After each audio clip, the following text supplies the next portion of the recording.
Albert Einstein. Dengan namanya aja kita langsung kepikiran. Jenius, pengetahuan, E sama dengan MC kuadrat kan?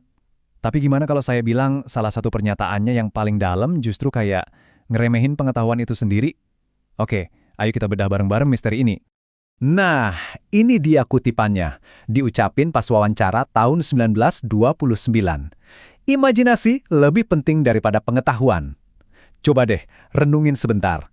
Ini keluar dari mulut orang yang sama, yang mengubah cara kita memandang alam semesta lewat pengetahuannya. Aneh kan? Kok bisa gitu? Jadi, sebenarnya ada apa di balik kata-kata ini? Kenapa ikon pengetahuan ini seolah-olah bilang, pengetahuan itu ada batasnya loh. Buat ngebongkar ini, kita perlu mundur sedikit, jalan-jalan ke masa lalu. Begini, selama berabad-abad, dalam pemikiran manusia tuh ada semacam hierarki, ada kasta. Dan imajinasi, ya posisinya ada di paling bawah, dianggap nggak penting. Mulai dari zaman Yunani kuno, Plato melihat imajinasi itu cuma ilusi, bayangan yang menipu. Muridnya, Aristoteles, sedikit lebih baik sih. Dia bilang imajinasi itu berguna, tapi harus tetap di bawah kendali akal sehat. Dan pandangan ini awet banget loh, bahkan sampai era revolusi industri, di mana pengetahuan yang bisa diukur jadi dewa, jadi mesin kemajuan. Sementara imajinasi dianggap buang-buang waktu. Jadi intinya gini nih, di satu sisi ada pengetahuan, dianggap kayak cermin yang jernih, yang bisa merefleksikan realitas, membawa keteraturan di tengah kekacauan.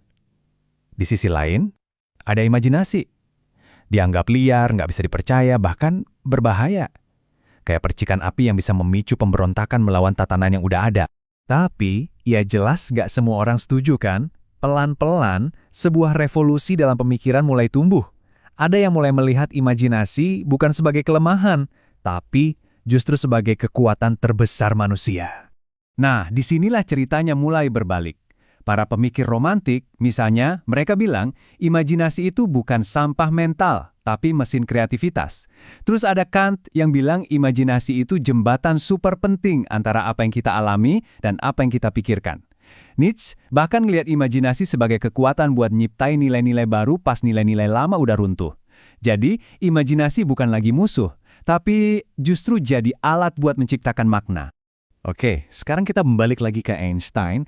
Buat benar-benar nangkap maksud kutipannya, kita harus lihat dunia dari kacamata dia di tahun 1929. Dan percayalah, itu bukan zaman yang enak. Itu zaman di mana dunia lagi kacau balau. Coba bayangin, Eropa itu baru aja selesai Perang Dunia Pertama. Bau darah masih kerasa di mana-mana. 16 juta orang tewas. Satu generasi hilang. Ini tuh luka yang dalam banget buat peradaban. Secara politik, tatanan dunia yang lama itu ambruk. Kekaisaran-kekaisaran yang udah berdiri ratusan tahun hancur lebur. Negara-negara baru lahir, tapi lahir dalam ketakutan dan ketidakpastian. Ekonominya anjlok total. Di Jerman, tempat Einstein tinggal, inflasi gila-gilaan bikin uang jadi nggak ada harganya sama sekali. Tabungan seumur hidup bisa lenyap dalam semalam. Orang-orang kehilangan segalanya. Terus gimana dengan sains, pilar pengetahuan itu sendiri? Ternyata pilar itu juga mulai goyah. Hukum Newton yang udah jadi pegangan selama ratusan tahun, tiba-tiba nggak bisa ngejelasin orbit planet Merkurius. Fisika klasik gagal total ngejelasin fenomena-fenomena aneh di level atom. Jadi, coba deh bayangin rasanya saat itu. Semua jawaban lama, semua pengetahuan yang selama ini jadi andalan, tiba-tiba nggak berlaku lagi. Kepastian itu hilang.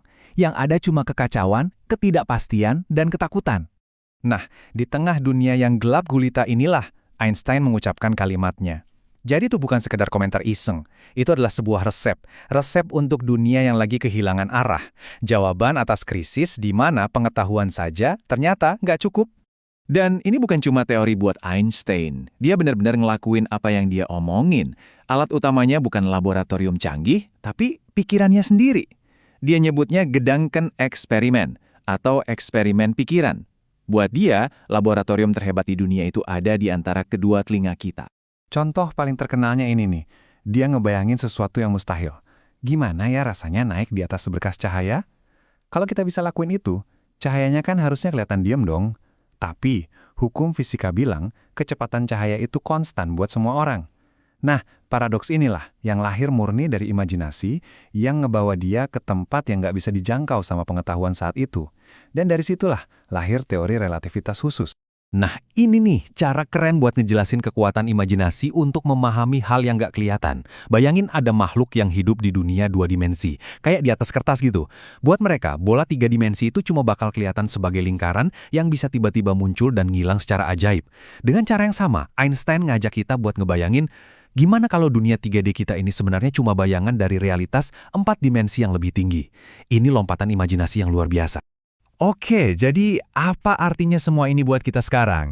Cerita Einstein ini bukan cuma soal fisika. Ini tentang kekuatan yang kita semua punya, tapi sering banget kita lupain. Semuanya berawal waktu Einstein masih umur 5 tahun. Ayahnya ngasih dia kompas. Dan dia terpesona.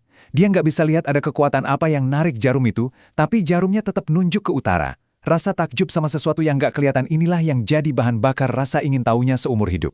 Sayangnya, pas kita dewasa, dunia seringkali ngajarin kita buat berhenti nanya kenapa. Kita belajar buat nerima realitas apa adanya. Kita disuruh jadi normal, dan pelan-pelan mimpi-mimpi aneh kita waktu kecil itu memudar, digantiin sama rutinitas dan tuntutan hidup. Tapi Einstein, dia nggak pernah kehilangan rasa takjub itu. Buat dia, misteri itu bukan sesuatu yang harus ditakutin, tapi justru sumber keindahan terbesar. Itu titik awal dari semua penemuan hebat.